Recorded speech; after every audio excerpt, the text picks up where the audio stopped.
Hello friends, chase the goal के इस online platform पे आपका स्वागत है। हम जियोग्राफी पढ़ रहे हैं, भारतीय भूगोल पढ़ रहे हैं और उसके अंदर हम बेसिक कंसेप्ट्स को समझने की कोशिश कर रहे हैं।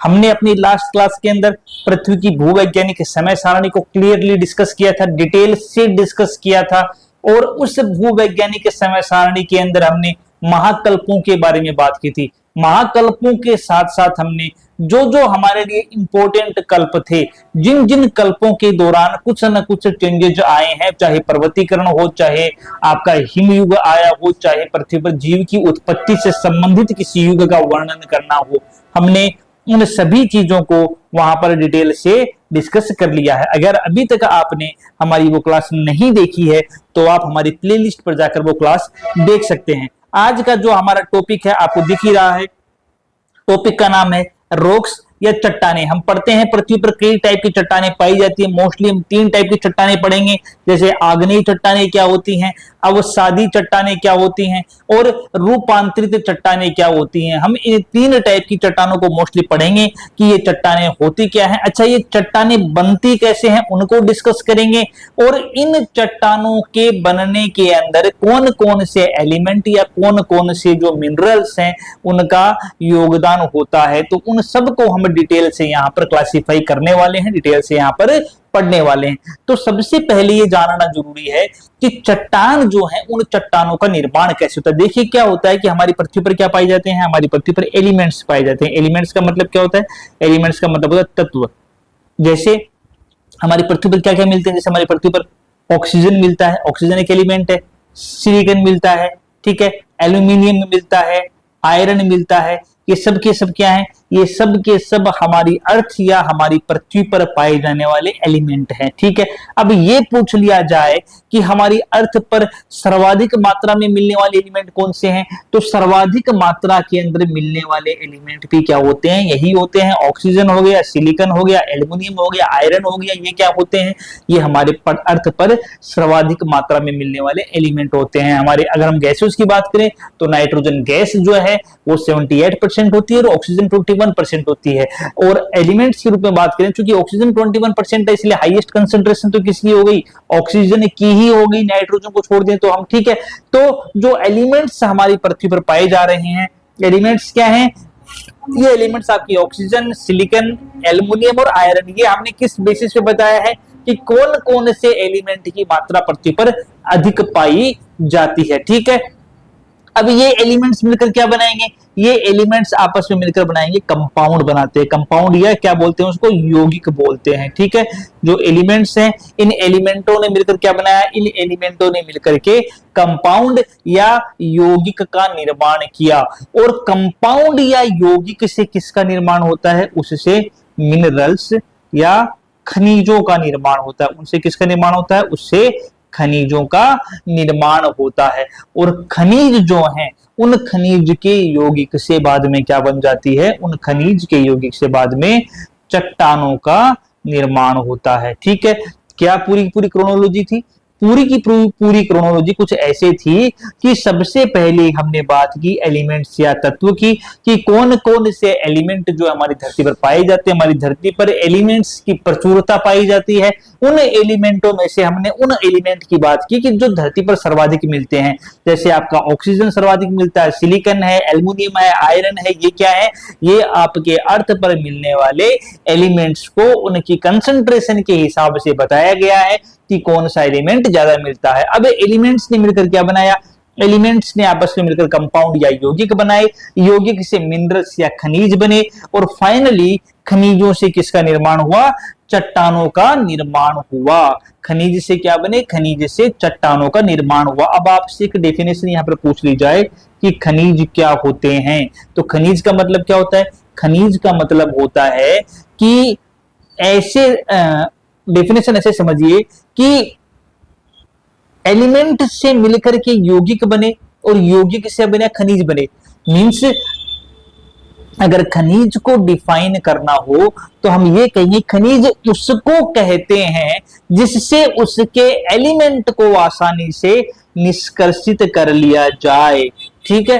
क्या होते हैं खनिज या ओर्स, तो खनिज या ओर्स का मतलब होता है, खनिज या ओर्स उन सब्सटेंस को कहा जाता है जिससे होकर के हम उसके एलिमेंट जो हैं उन एलिमेंट का निष्कर्षण कर सकें, उनको हम क्या बोलते हैं, खनिज बोलते हैं। ठीक है, उनको हम क्या बोलते हैं, उनको हम खनिज के नाम से जानते हैं। ठीक है, तो एलिमेंट ने मिलकर कंपाउंड बनाए, कंपाउंड ने मिलकर खनिज बनाए, और खनिजों से मिलकर क्या बना, बाद में चट्टानों का निर्माण हुआ। हमने पहले ही बता दिया कि हमारी अर्थ के ऊपर ऑक्सीजन सर्वाधिक, उसके अलावा सिलिकॉन है, एल्युमिनियम है, आयरन है, मैग्नीशियम है, ये सारे कई सारे एलिमेंट जो होते हैं वो हमारी अर्थ के ऊपर पाए जाते हैं। इतना क्लियर है?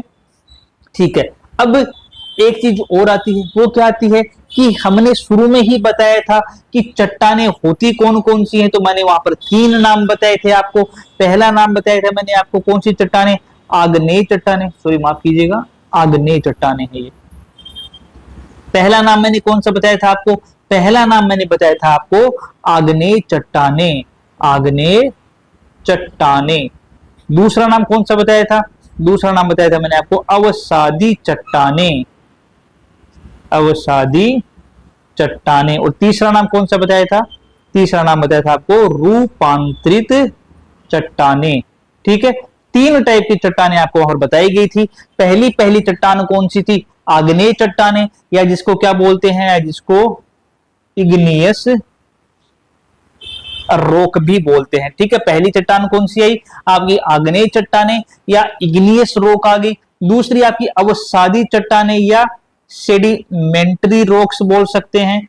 दूसरी कौन सी आ गई, दूसरी आपकी अवसादी चट्टाने या सेडिमेंट्री रॉक्स हो गई। और तीसरी चट्टाने जो आती हैं रूपांतरित चट्टाने, या जिनको मेटामॉर्फिक रॉक्स के नाम से भी जाना जाता है। टोटल 3 टाइप की चट्टाने हमारे सामने पाई जाती हैं। कौन सी, पहली आग्नेय चट्टाने या इग्नियस रॉक, दूसरी अवसादी चट्टाने या सेडिमेंट्री रॉक्स, और तीसरी रूपांतरित चट्टाने या मेटामॉर्फिक रॉक्स के नाम से इनको जाना जाता है। क्लियर है इतना? हम चट्टानों के बारे में ही डिस्कस कर रहे हैं कि किस प्रकार से हमारी अर्थ के ऊपर चट्टाने बनी, और निर्माण की प्रक्रिया के आधार पर ही इन चट्टानों को 3 भागों में डिवाइड किया गया है, आग्नेय चट्टाने या इग्नियस रॉक, अवसादी चट्टाने या सेडिमेंट्री रॉक्स, और रूपांतरित चट्टाने या मेटामॉर्फिक रॉक्स। इसमें हम सबसे पहले डिस्कस करेंगे हमारी आग्नेय चट्टानों के बारे में। तो हम हेडिंग लगा लेते हैं। फर्स्ट पॉइंट हमारा कौन सा आएगा, फर्स्ट पॉइंट हमारा आएगा हमारी आग्नेय चट्टाने की। आग्नेय चट्टाने जो हैं वो कौन कौन सी होती हैं, कैसे आग्नेय चट्टाने बनती हैं। देखो बाकी सारी चट्टाने जो बनती हैं वो कहीं ना कहीं आग्नेय चट्टानों से ही बनती हैं। तो इसलिए जो आपकी प्राथमिक चट्टान होती है, वो प्राथमिक चट्टाने कौन सी होती हैं, वो आपकी प्राथमिक चट्टाने आपकी आग्नेय चट्टाने ही होती है। मैंने आपको पहले ही बताया था, प्रीवियस क्लास में मैंने बताया था कि जो हमारा प्लास्टिक दुर्बल मंडल है, जो मेंटल के अंदर है, उस प्लास्टिक दुर्बल मंडल के अंदर अर्ध तरल अवस्था के अंदर मैग्मा पाया जाता है। और यह मैग्मा जब हमारी अर्थ से बाहर निकलेगा तो यह मैग्मा ही ठंडा होकर के क्या होगा, आग्नेय चट्टानों का निर्माण करेगा। तो आग्नेय चट्टाने किससे बन रही हैं, आग्नेय चट्टाने जो हैं, इन आग्नेय चट्टानों का निर्माण जो हो रहा है, इन आग्नेय चट्टानों का निर्माण कैसे हो रहा है, इन आग्नेय चट्टानों का निर्माण जो मैग्मा है, उस मैग्मा के ठंडे होकर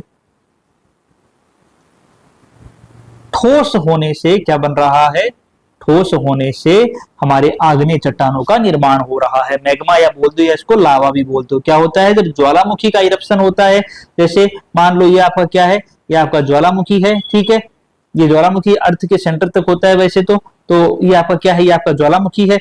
जब इस ज्वालामुखी का इरप्शन होगा तो इस ज्वालामुखी के इरप्शन से यहाँ से क्या निकलेगा, इस ज्वालामुखी के इरप्शन से यहाँ से आपका लावा निकल रहा है। ये क्या है, आपका मैग्मा है या लावा है। ये कहां से निकल रहा है, ये मेंटल वाली लेयर जो है, जो आपकी मेंटल है, उस मेंटल के अंदर मैंने क्या बताया था, मेंटल के अंदर एक मैंने एरिया बताया था, ये वाला एरिया।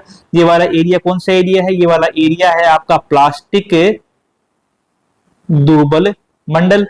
अगर आप प्लास्टिक दुर्बल मंडल नहीं समझ पा रहे हैं और आपने प्रीवियस लेक्चर नहीं देखा है तो आप जाकर के हमारी जो प्लेलिस्ट है उसमें आप देख सकते हैं कि हमने आपको जो पृथ्वी की आंतरिक संरचना बताई है, जो वर्तमान मत है, उस वर्तमान मत के हिसाब से प्लास्टिक दुर्बल मंडल हमारे मेंटल के अंदर पाया जाता है और इस प्लास्टिक दुर्बल मंडल के अंदर अवस्था जो है वो अर्ध तरल अवस्था होती है इसकी, जिसके अंदर मैग्मा वहीं से निकलता है जब वोल्केनो का इरप्शन होता है। अब ये मैग्मा क्या हुआ, ये मैग्मा हमारे जो वोल्केनो से बाहर निकला, बाहर निकलने के बाद में मैग्मा क्या होगा, मैग्मा जो है वो गर्म अवस्था में होता है। अब ये ठंडा होगा तो ये क्या होगा, ये ठोस हो जाएगा और ठोस होकर के क्या होगा, चट्टान के रूप में क्या हो जाएगा, इकट्ठा हो जाएगा।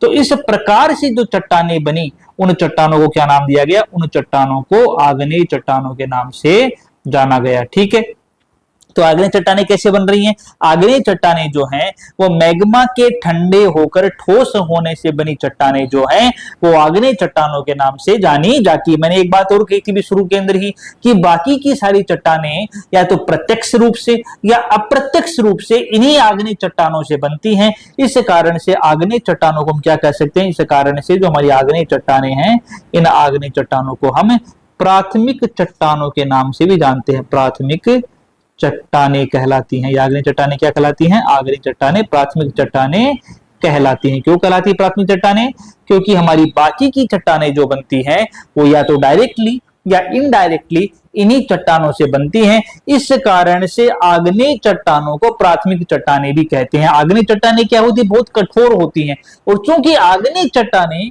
क्या होती हैं, कठोर होती हैं, कठोरतम लिख सकते हो आप, कठोरतम होती हैं।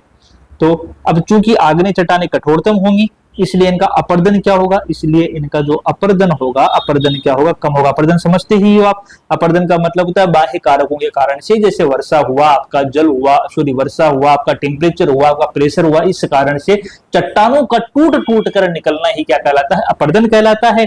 तो चूंकि आग्नेय चट्टानें कठोरतम चट्टानों का उदाहरण है और कठोरतम चट्टानों का उदाहरण होने के कारण से इन आग्नेय चट्टानों का अपरदन जो है वो बहुत कम होता है, बहुत धीरे धीरे इनका अपरदन होता है। ये आग्नेय चट्टानों की क्या होती है, एक विशेषता होती है। अगर हमसे क्वेश्चन पूछ लिया जाए, कई बार प्री के अंदर क्वेश्चन पूछा गया है कि निम्न चट्टानों में से धात्विक खनिजों की मात्रा कौन सी चट्टानों में अधिक पाई जाती है। तीन ऑप्शन दे दिए, आग्नेय चट्टान, अवसादी चट्टान, रूपांतरित चट्टान। तो धात्विक खनिजों की मात्रा अधिक जिस चट्टान में पाई जाती है उस चट्टान का नाम क्या होता है, आग्नेय चट्टान। यानी कि आग्नेय चट्टानों में क्या पाया जाता है, आग्नेय चट्टानों में धात्विक खनिज जो है, धात्विक खनिज अधिक मात्रा में पाया जाता है। ठीक है, अधिक मात्रा में प्रेजेंट होता है। ठीक है, जो हमारी आग्नेय चट्टानें हैं उन आग्नेय चट्टानों में क्या होता है, धात्विक खनिज की मात्रा अधिक होती है। क्या आग्नेय चट्टानों में जीवाश्म पाए जाते हैं, तो आग्नेय चट्टानों में जीवाश्म नहीं पाए जाते। क्लियर है, आग्नेय चट्टानों का निर्माण चूंकि लावा से हुआ है और लावा ठंडा होने में टाइम लगेगा, टेम्परेचर इतना हाई होता है कि उसके अंदर जीवन की पॉसिबिलिटी नहीं रह जाती, सारा का सारा बर्न हो जाता है, इसलिए आग्नेय चट्टानों के अंदर जीवाश्म की उपस्थिति नहीं पाई जाती। अगर धात्विक खनिज पूछ ले तो धात्विक खनिज अधिक किस चट्टान में पाए जाते हैं, आग्नेय चट्टानों में पाए जाते हैं। अगर ये पूछ ले कि हमारे जीवाश्म कौन सी चट्टानों में नहीं पाए जाते, तो जीवाश्म हमारे आग्नेय चट्टानें जो है उन आग्नेय चट्टानों में जीवाश्म नहीं पाए जाते हैं। क्लियर है इतना, ठीक है। तो आज की क्लास के अंदर हम इतना ही करेंगे। हमारी जो नेक्स्ट क्लास आएगी उसमें हम टाइप्स ऑफ आग्नेय चट्टानों की बातें करेंगे कि आग्नेय चट्टानें कितने प्रकार की हैं, अंतर्वेदी आग्नेय चट्टानें कौन सी होती हैं, बहिर्वेदी आग्नेय चट्टानें कौन सी होती हैं, किस प्रकार से ग्रेनाइट का निर्माण होता है, किस प्रकार से बेसोल्ट का निर्माण होता है, ये हम अपनी नेक्स्ट क्लास के अंदर डिस्कस करेंगे। उम्मीद है कि आपको ये पढ़ाया गया वीडियो पसंद आया होगा और आपके समझ में भी आ रहा होगा। आप साथ ही साथ में इसके नोट्स रेडी करते हुए चलें ताकि आपको दोबारा से नोट्स को बनाने की जरूरत ना पड़े और आपको पूरा का पूरा जो लेक्चर है आपका वहीं पर क्लियर हो जाए। धन्यवाद।